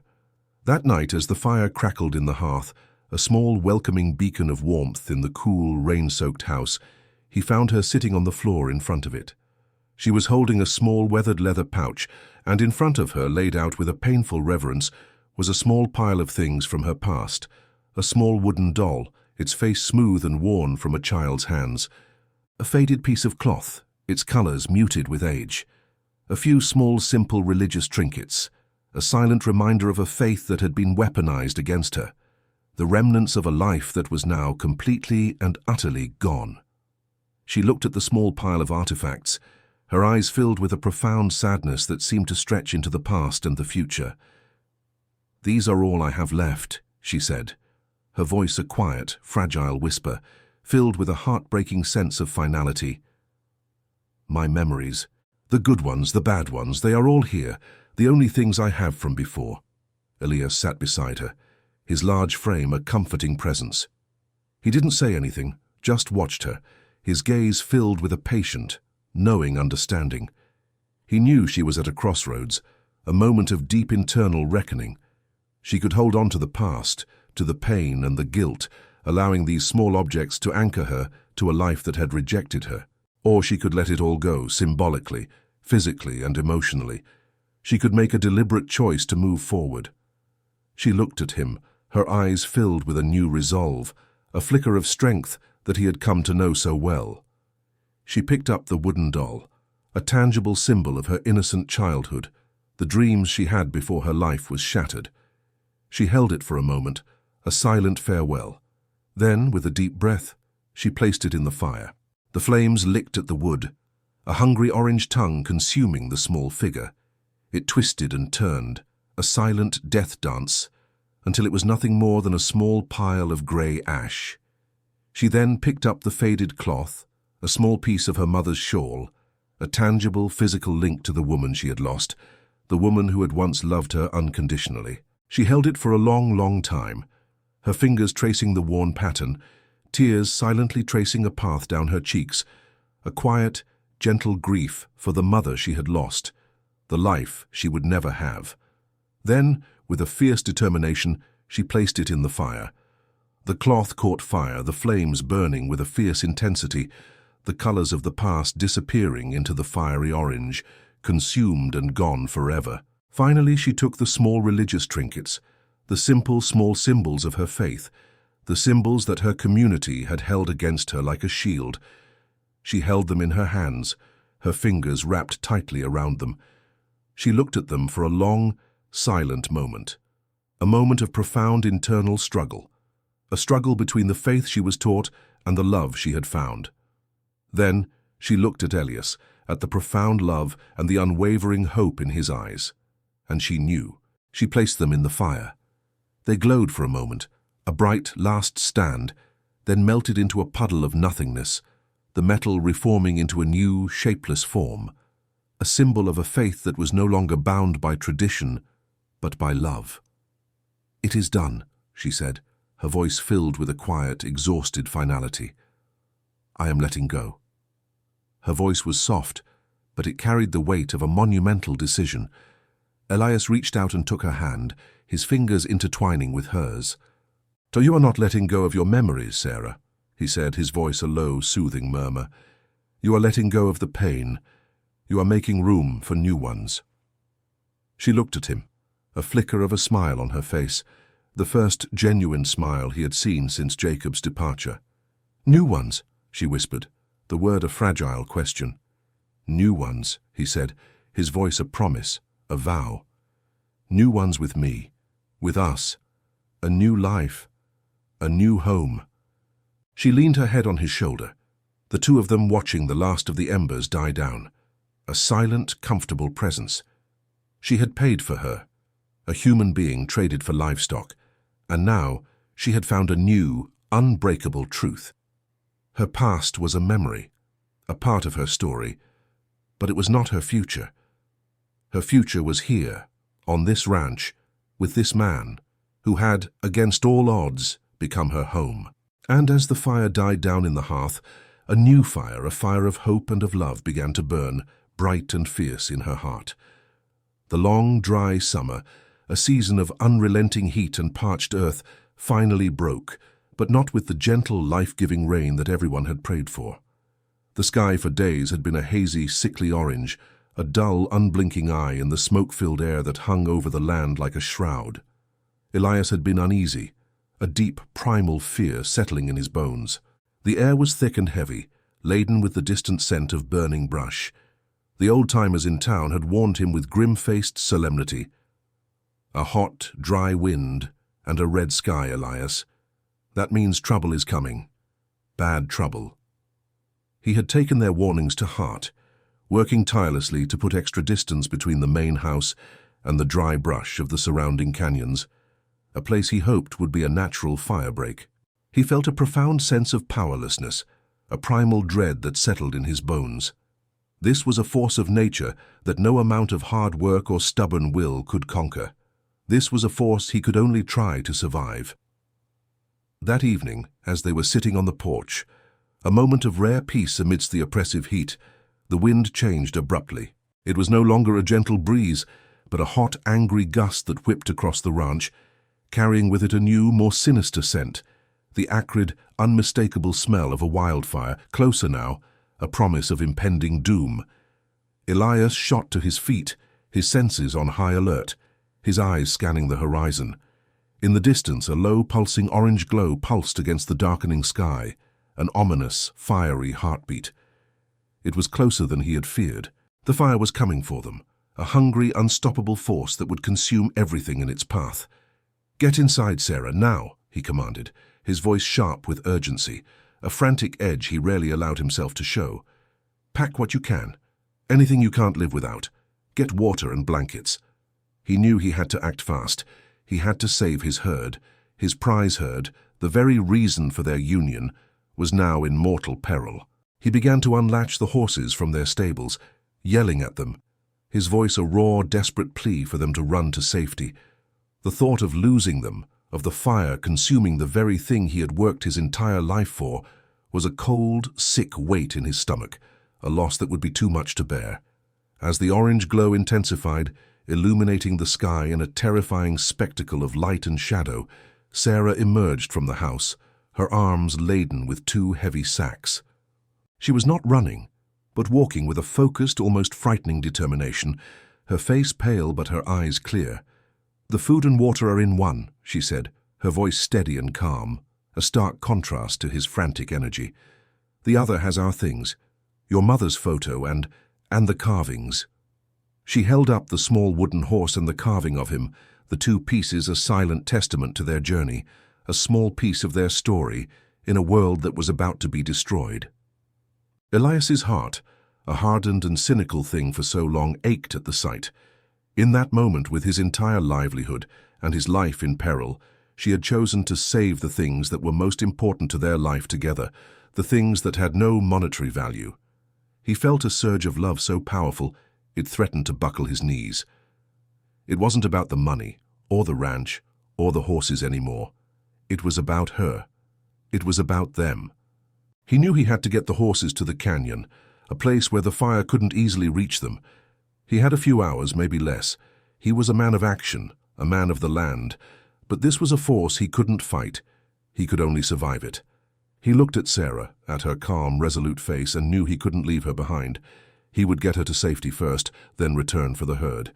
But she shook her head, her eyes clear and unyielding, a fierce, protective look on her face. "We go together," she said, her voice firm, a powerful statement of her commitment. "The horses are our future. We will not leave them." He looked at her, truly looked at her in that moment, and a new understanding dawned on him. She wasn't the fragile, timid girl he had brought home from the Amish community. She was a woman of strength and courage, a partner in every sense of the word. She had faced her own kind of fire, her own kind of destruction, and she had survived it. He knew in that moment that he couldn't do this without her. The horses were a part of the deal, but she was a part of him, an integral, inseparable part of his life. "All right," he said, the word a simple promise, a vow. "We go together." He turned to face the approaching fire, the red sky a terrifying canvas above them. The air was thick with smoke, and the heat was already an oppressive blanket. He knew this would be the biggest challenge they had ever faced, a trial by fire that would test the very foundation of their new life. But he also knew that he wasn't alone. He had her. He had bought her, a bride for horses. And now, in the face of a terrifying wildfire, she was standing with him, ready to fight for a future they had built together. The debt had long been paid, but the promise, a silent, powerful one, was just beginning. He took her hand, and together they faced the red sky, a man and a woman who had, against all odds, become a family. The night descended into a frantic, desperate race against a force that felt both primal and personal.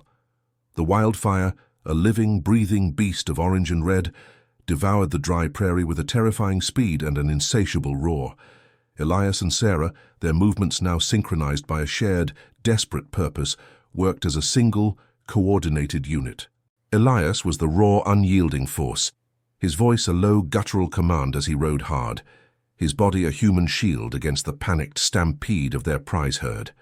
He yelled at the horses, urging them forward, his every word a plea for them to survive. Sarah, in stark contrast, was the quiet, steadying hand. She rode alongside the skittish animals, her voice a low, calm, and deeply reassuring presence that seemed to have a magical, almost supernatural effect on the frightened horses. She spoke to them in a low, soothing tone, a melodic lullaby that seemed to quiet their frantic terror and guide them through the chaos. She understood their fear, their need for a gentle presence, a calm voice in the storm. She was their anchor. The air, once filled with the scent of sage and dust, was now a thick, suffocating blanket of smoke that burned their throats and lungs with every gasping breath. Their eyes, though streaming with tears, strained to see through the swirling haze of embers and ash. The heat was a tangible, oppressive force, and the roar of the fire was a constant, terrifying sound that drowned out all others, the panicked whinnies of the horses, the shouts of Elias, the beating of their own hearts. They lost all sense of time, of exhaustion, of the raw, physical pain that was beginning to seep into their muscles. They were running on pure adrenaline, on a singular, desperate need to survive, to get the horses to the safety of the canyons, a place Elias had always seen as a refuge against the unforgiving elements of the land. They finally reached the mouth of the canyons, a narrow, winding refuge where the earth was solid rock and the trees were sparse, unable to offer the fire any fuel. The flames, unable to consume the land, slowed their furious progress. Their terrifying roar subsided into a hungry, frustrated crackle, a sound that, in its relative silence, was still deeply unsettling.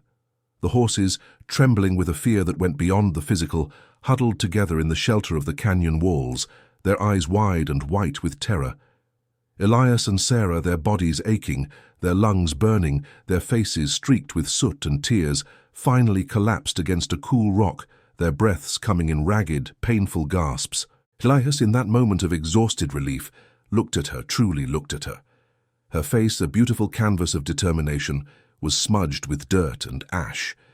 Her simple dress was torn and singed, her hair a messy tangle of curls. But her eyes, her startlingly green eyes, were still clear and unyielding, a fierce, vibrant light in the smoky darkness. She had faced the fire, a real, living force of destruction, and she had not broken. She was more than a survivor. She was a miracle. He, a man who had always seen himself as a lone wolf, as a man who could only rely on his own strength and will, had been proven profoundly wrong. He had needed her, not just her labor, not just her quiet presence, but her strength, her courage, her unique connection to the world around them. And she had been there, a true partner in a way he had never known. In that terrifying night, she had not only saved his life, but she had saved the lives of his horses, the very foundation of his existence. He reached out, his large, rough hand trembling slightly, and gently brushed a streak of soot from her cheek. You were amazing," he said, the words a raw, honest confession that had been a long time coming. He had thought he was capable of doing it all himself, but in the crucible of that fire, he had learned the invaluable truth that a lone man, no matter how strong, is no match for the true forces of nature. Sarah, however, was a force all her own. She simply shook her head, a small tired smile on her face. Her response, a simple correction, spoke volumes about their new, unspoken dynamic. "We were amazing," she corrected, her voice a soft, clear whisper. "We did it together." He had paid for her along with the horses, a human being traded for livestock in a crude, desperate bargain. And now she was his partner, his equal, a woman who had fought alongside him against a force of nature, and won. The fire had taken everything from the ranch.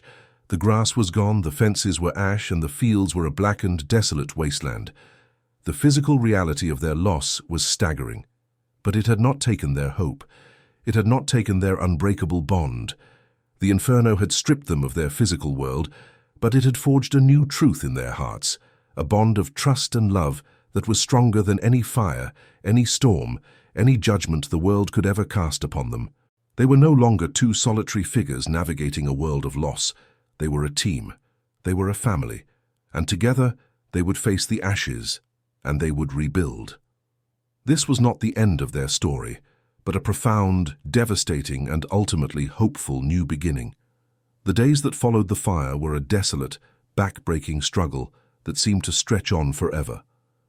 The ranch, once a vibrant landscape of green and brown, was now a bleak, monochromatic wasteland of black and grey.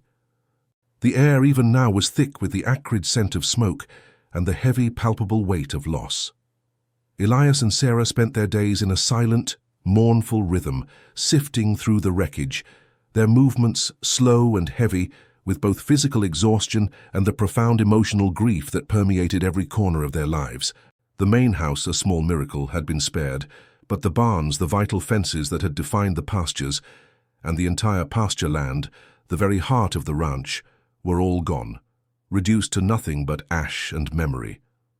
Elias, a man who had always taken a deep, almost spiritual pride in the land and his ability to work it, was a hollowed-out shell of his former self.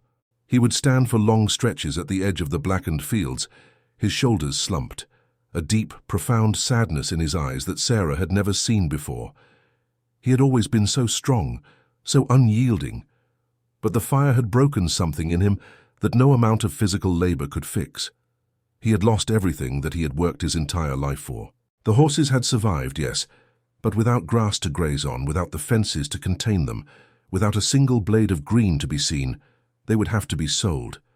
The deal he had made, the very foundation of their life together, was now in danger of collapsing, a promise turning to ash on the wind.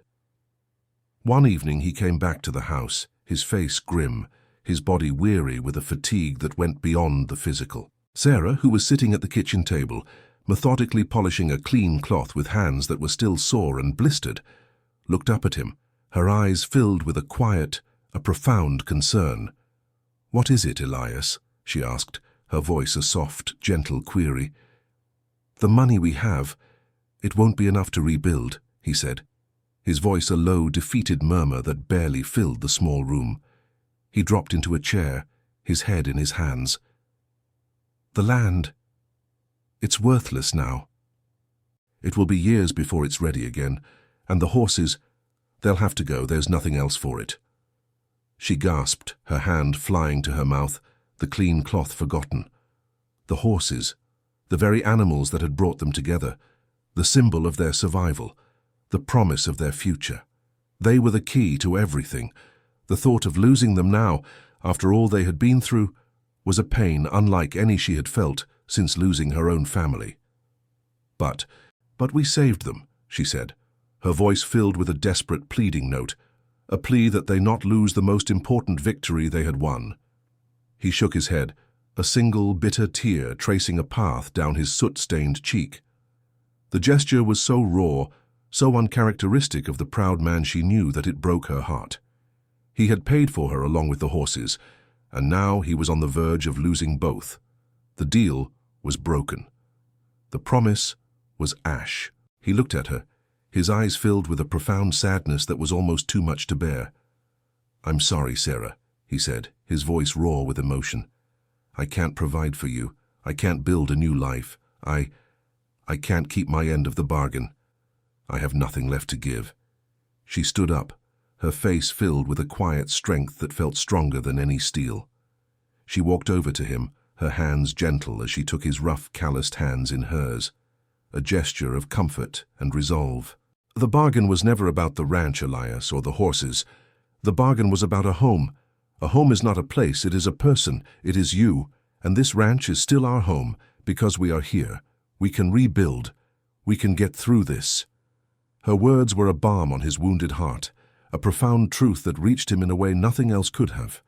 She, who had lost everything in the fire, her family, her community, her past, was comforting him, a man who had lost far less. She, who had been traded for horses, was telling him that he was worth more than a herd of them.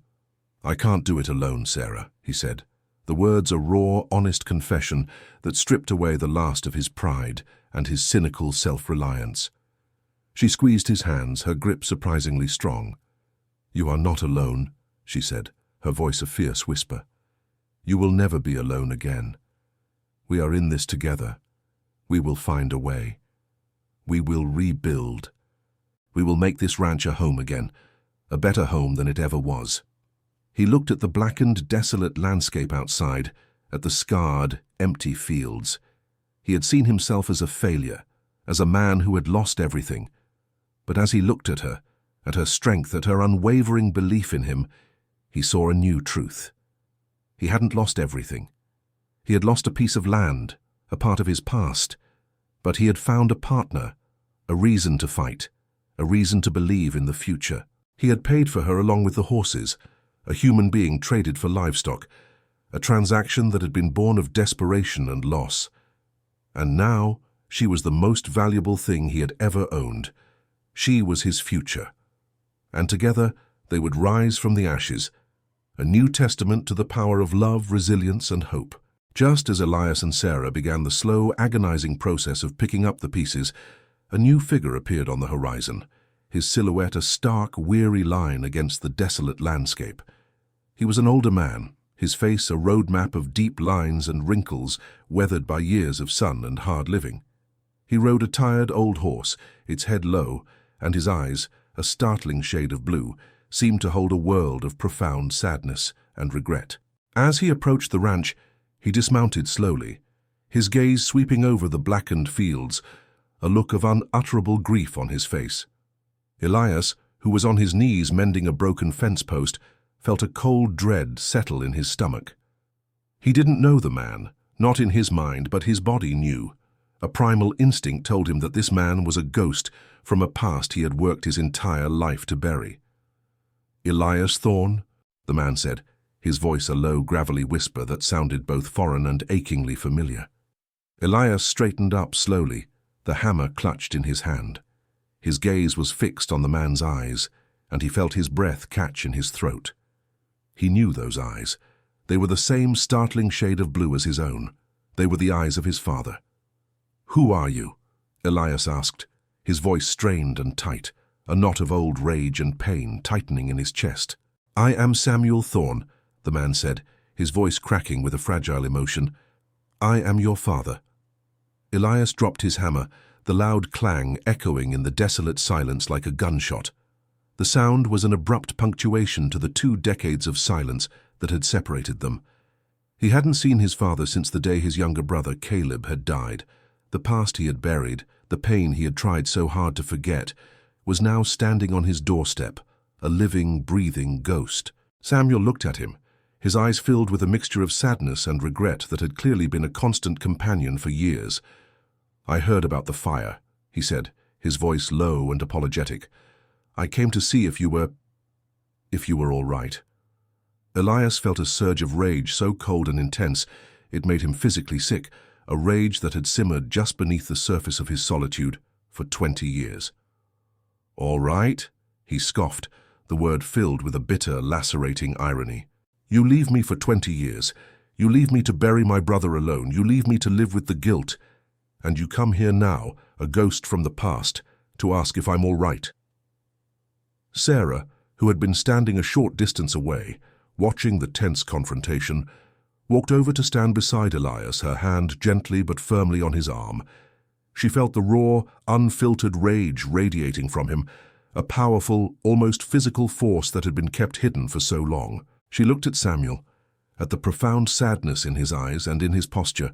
She saw a man who had his own wounds, his own scars, his own ghosts to contend with. "You don't know the whole story, son," Samuel said, his voice a pleading whisper, a desperate plea for understanding. I couldn't stay. Every time I looked at you, I saw him. I saw Caleb, and the guilt.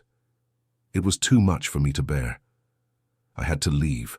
Elias turned away, unable to face him, the pain of his father's confession twisting in his gut. "Guilt? You think you were the only one who felt guilty? I was with him, Father. We were together. I was the one who was supposed to be watching him. I was the one who let him go." Sarah's hand tightened on his arm, a silent plea for him to stop, to breathe, to allow the truth to come out without destroying him. She knew this was the source of his pain. This was the wound he had never let heal, the root of his cynicism and his self-imposed emotional isolation. This was the reason he had built a fortress around his heart, a fortress so strong that nothing, not even love, had been able to breach it until she had arrived. "Tell me," she said, her voice a soft command, but one he knew he had to obey. "Tell me what happened. Tell me all of it." Elias took a deep, shuddering breath, the air burning in his lungs. He looked at Sarah, at her unwavering faith, at her profound love, and he knew he had to tell her the truth. He had to face his past, not just for himself, but for her, for their future. Caleb, he was always reckless. He was always running off, full of energy and mischief. That day, he wanted to ride into town. He wanted to buy a new saddle, a fancy one he had seen in the catalogue. I told him to wait. I told him I would go with him later. But he didn't listen. He just rode off laughing without me, and there was a storm, a flash flood. He was swept away, and I couldn't save him. I couldn't even find him. The words, a raw, honest confession that had been buried in the deepest parts of his soul for so long, hung in the air, a final, definitive truth. He had lived with the guilt, with the unwavering belief that he was responsible for his brother's death. He had built a fortress around his heart, a fortress of solitude and cynicism, to protect himself from the pain, from the world, from love. He had paid for a bride, a human being, along with the horses, and now he was faced with a truth far more painful than any transaction. He had to forgive himself. He had to let go of the guilt, and he knew in his heart of hearts that he could only do it for her. The air hung heavy and thick, not with smoke, but with the suffocating weight of 20 years of unacknowledged pain. Elias's confession had ripped open a wound he'd kept meticulously sealed, and the raw, unvarnished truth now lay exposed between father and son. Sarah stood by Elias's side, her hand still resting firmly on his arm, a steady, warm presence amidst the tempest of his grief. She was his silent anchor, grounding him as the memories he had fought so hard to bury resurfaced with brutal clarity. Samuel, a man who had been a ghost for so long that Elias had almost forgotten what he looked like, now stood before them, a broken, trembling figure. Tears, long overdue, carved slow, weary paths down his weathered, sun-beaten face, gathering in the creases around his eyes before dripping onto his dusty shirt. The silence that followed Elias's raw admission was not empty. It was filled with the echoes of a past tragedy, 2 decades of unspoken blame, of corrosive grief and soul-crushing guilt that had festered in the hearts of 2 men, tearing their family apart. "He was just a boy, Elias," Samuel finally choked out, his voice a raw, pleading whisper, barely audible above the rising wind. His eyes, the startling, identical blue of Elias's own, were wide with a desperate plea for understanding. "You were just a boy yourself, just 12 years old. How could you have stopped him? How could you have known what would happen? No one could have." His words were an attempt to soothe, but they only seemed to inflame Elias's self-loathing further. "I should have," Elias retorted, his voice thick with a profound, corrosive shame that had haunted his every waking moment for most of his life. His grip on Sarah's arm tightened involuntarily. "I was his older brother. It was my job. My only job was to protect him. I told him to wait. I told him I'd go with him to town to get that new saddle he wanted. But he was so headstrong, so full of life, always eager to run off and prove himself. He didn't listen. And I just let him go.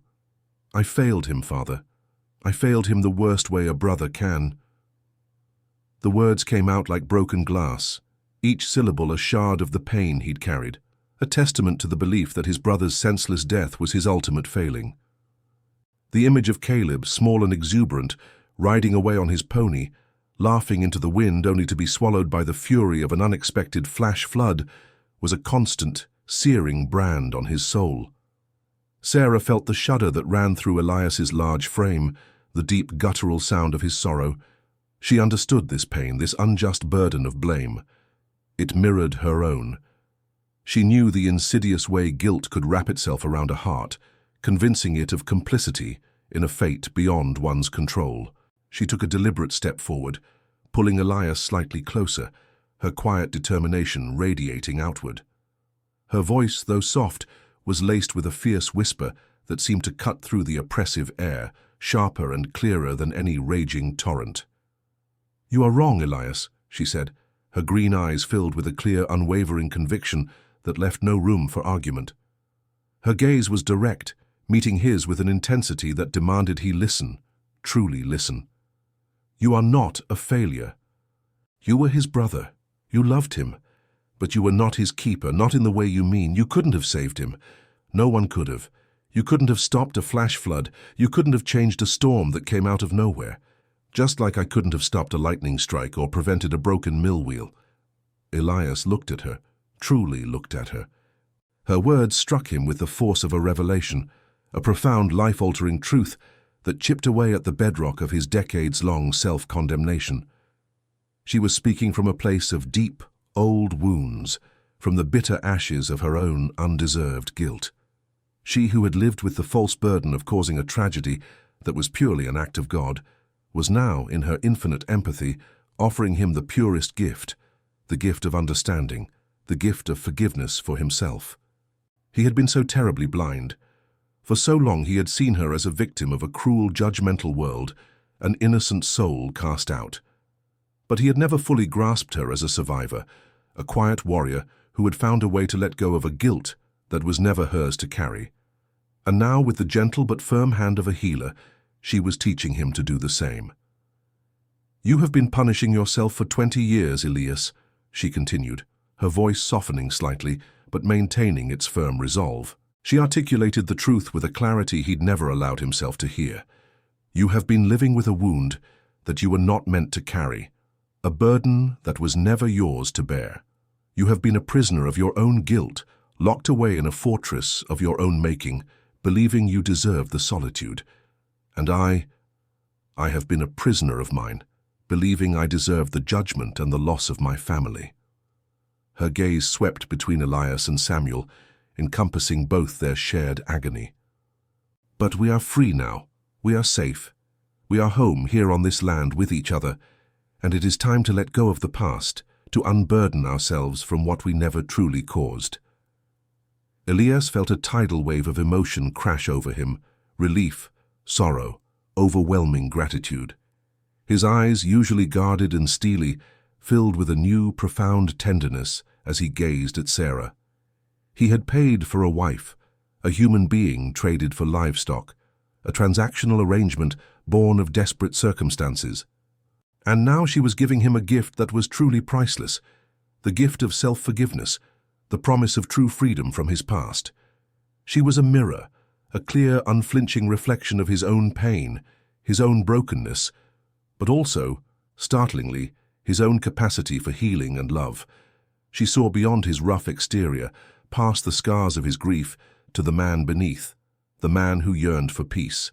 He finally turned his gaze to his father, at the broken old man who had been a ghost in his life for so long. A new emotion, fragile and tender, began to bloom in Elias's heart, displacing the decades of anger and resentment. It was not the burning anger he had nurtured, nor the bitter cynicism that had been his shield. It was pity, yes, but also a deep, aching love for the man who had also suffered, albeit in a different kind of exile. He had lost his brother, yes, but perhaps he hadn't truly lost his father. Perhaps there was still a chance at rebuilding that shattered family, at finding a new kind of connection forged not in shared pain, but in shared healing. "I forgive you, Father," Elias said, the words a low, raw confession that seemed to rip from the deepest part of his soul, cracking the walls he'd built around his heart.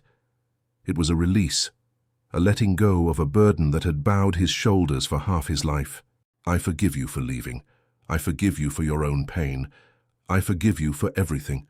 Samuel, unable to stand under the weight of such unexpected grace, fell to his knees on the scorched earth, his body racked with deep, gut-wrenching sobs that shook him from head to toe. 20 years of pain, of festering guilt, of crippling regret, came pouring out in a flood of tears, soaking the black earth beneath him. Sarah, with a quiet grace that was inherent to her nature, knelt beside him without a moment's hesitation, her small, comforting hand resting gently on his trembling shoulder. It was a silent gesture of compassion, extending the same healing embrace she had given Elias to his long-lost father. Elias, standing amidst the raw emotion, felt a profound, almost ethereal sense of peace settle over him for the first time in his adult life. The past was not a spectral ghost that haunted his every shadow anymore. It was a memory, yes, a poignant one, but it was now a part of his story, not the entirety of his existence. And he was no longer alone in his pain. He had his father, a broken man now attempting to find his way back to the light. He had his wife, a woman who had given him the greatest gift of all, the freedom to heal.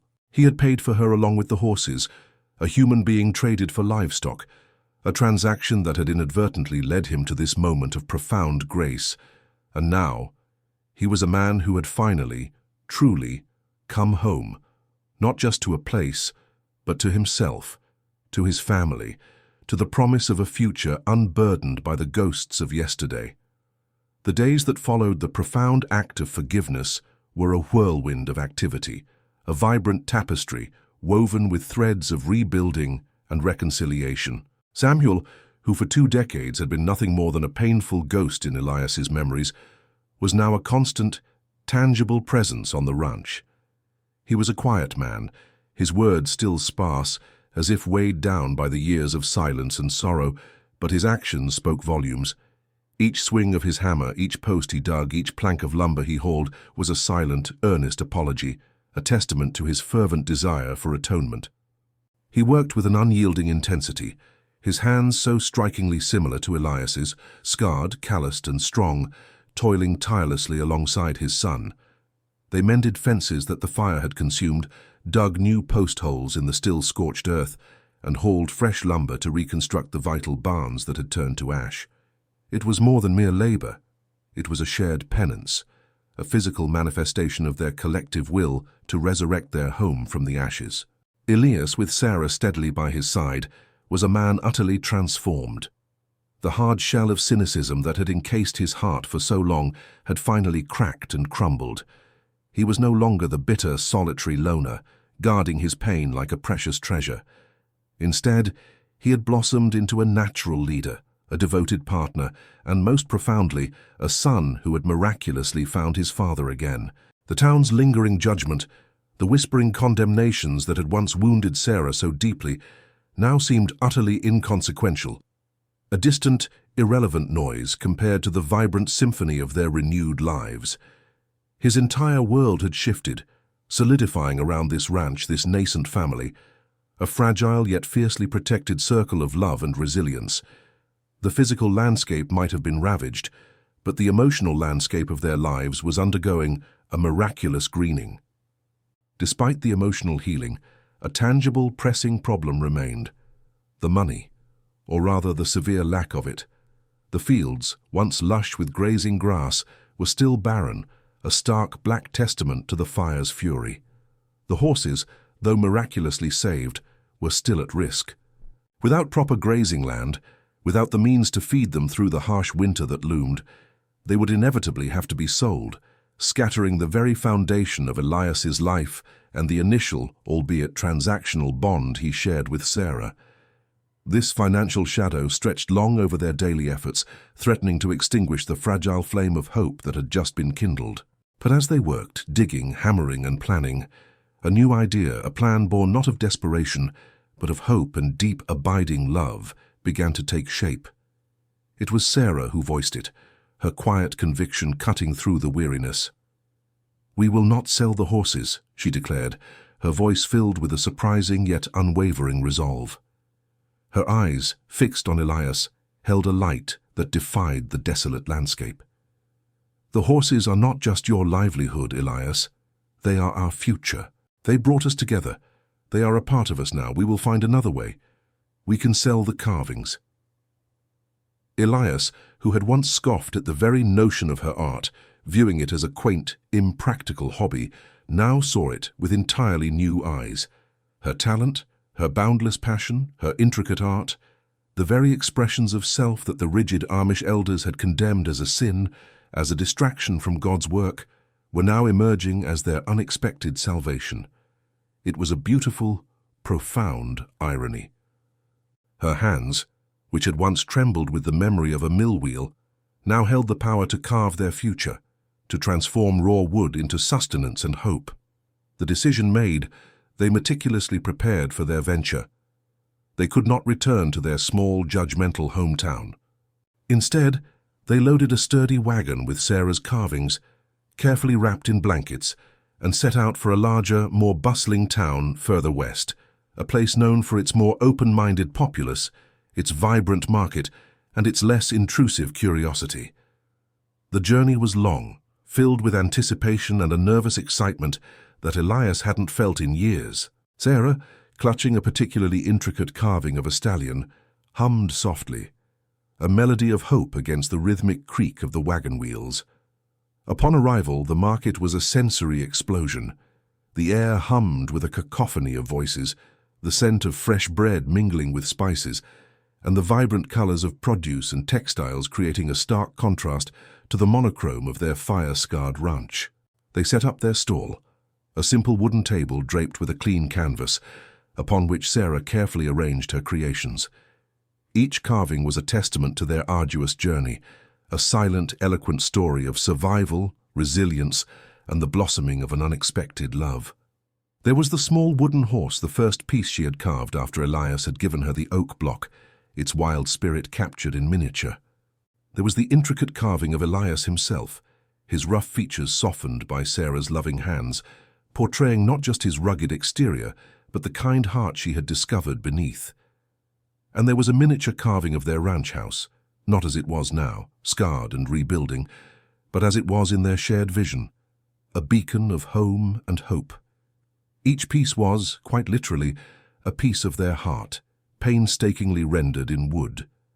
The people of the town were immediately captivated. They weren't just buying trinkets, they were buying stories. They didn't see an Amish girl who had been bought. They saw an artist, her talent undeniable, her story implicitly understood in the raw emotion conveyed through her carvings. They didn't see a gruff, hardened rancher trying to make a quick buck. They saw a man who had found love, whose eyes, when they rested on Sarah, spoke volumes of devotion. Customers lingered, not just to haggle prices, but to admire the delicate craftsmanship, to ask about the inspiration behind each piece, to absorb the quiet magic emanating from Sarah's hands. Elias, standing proudly beside her, found himself talking to strangers, something he rarely did. He explained the significance of the horses, the resilience of the ranch, the spirit captured in Sarah's art. His voice, usually gruff, now carried a note of profound pride. By the end of the day, every single piece had been sold. The wooden table, once laden with the hopes of their future, was now empty. The money they held in their hands was more than enough to buy new lumber, enough to purchase precious seeds for the barren fields, enough to buy feed for the horses, enough to acquire everything they needed to rebuild their lives from the ground up. Elias looked at the stacks of coins and bills, at the tangible evidence of their collective success, and he felt a profound, almost overwhelming sense of gratitude.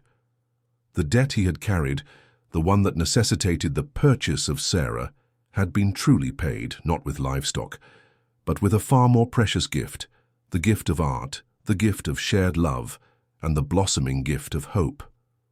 It was a transaction that had transcended its own crude beginnings. That night, as they rode back to the ranch, the wagon lighter but their hearts full, a new moon hung like a sliver of polished silver in the vast star-dusted sky. They sat on the porch, the familiar creak of the swing, a comforting rhythm. Elias looked at Sarah, at her beautiful, kind face, illuminated by the soft moonlight, and he knew, with a certainty that settled deep in his soul, that he had to ask her something. It was not a question of practicality or survival, but of forever. "Sarah," he began, his voice filled with a newfound tenderness, a warmth he hadn't known he possessed. His heart pounded a slow, steady rhythm against his ribs. "The deal we made, the one that brought you here with the horses, it's over now. The horses are safe. We have the means to rebuild. We have a future, a real one, because of you." He paused, taking a deep breath, his gaze unwavering as he met her questioning eyes. "But I want to make a new deal with you." She looked at him, her eyes wide with a quiet curiosity, a flicker of anticipation. "I didn't truly pay for you along with the horses," he confessed, the words raw and honest, stripping away the last remnants of his past bitterness. "That was just a lie I told myself to justify my own emptiness. The truth is, I paid for you with my life, my loneliness, my bitterness, my haunted past. I paid for you with everything I was, a broken, solitary man who thought he had nothing left to give." He reached out and took her small, calloused hands in his large, rough fingers gently enveloping hers. "And now, Sarah Miller, I want to pay for you with everything I am becoming, because of you." He took another breath, the words flowing freely, earnestly. "Sarah Miller, will you marry me? Not as a deal, not as a transaction, not as a wife bought alongside livestock, but as a man who loves you, who needs you, who wants to spend every single one of the rest of his days building a life, a home, a future, with you. Will you be my wife, truly, completely, by choice and by love?" She didn't utter a single word. Her response was far more eloquent. A slow, radiant, breathtaking smile blossomed on her face, illuminating the night, lighting up her entire being. It was a smile of pure joy, of profound understanding, of absolute acceptance.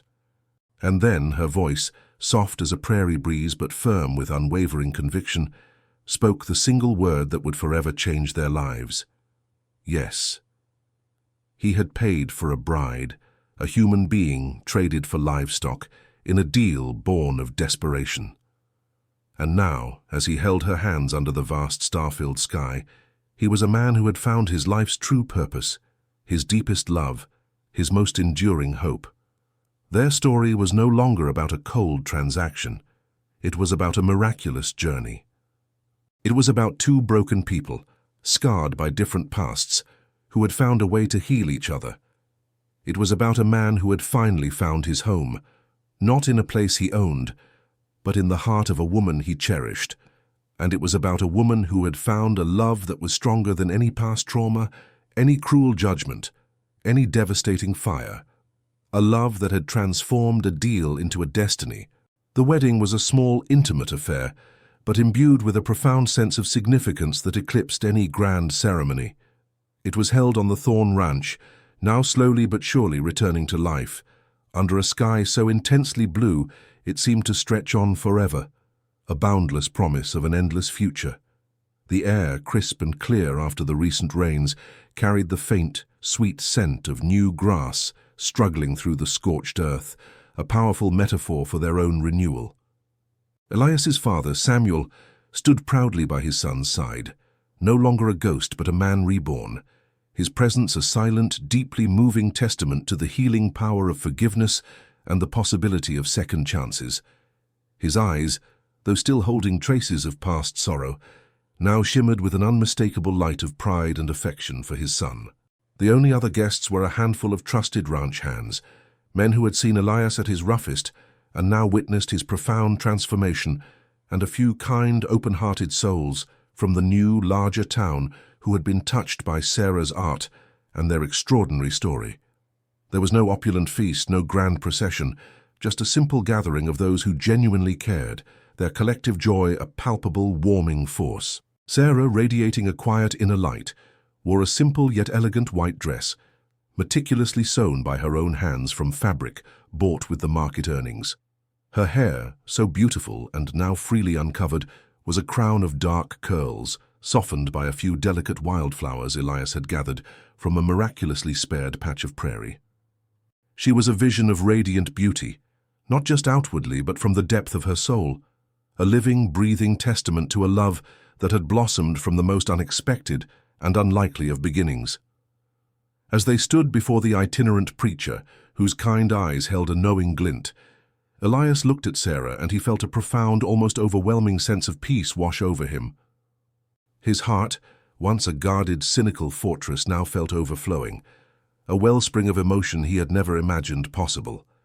He was not a man of flowery words, nor of grand gestures, but as he gazed at her, his entire being resonated with a love so deep it defied articulation.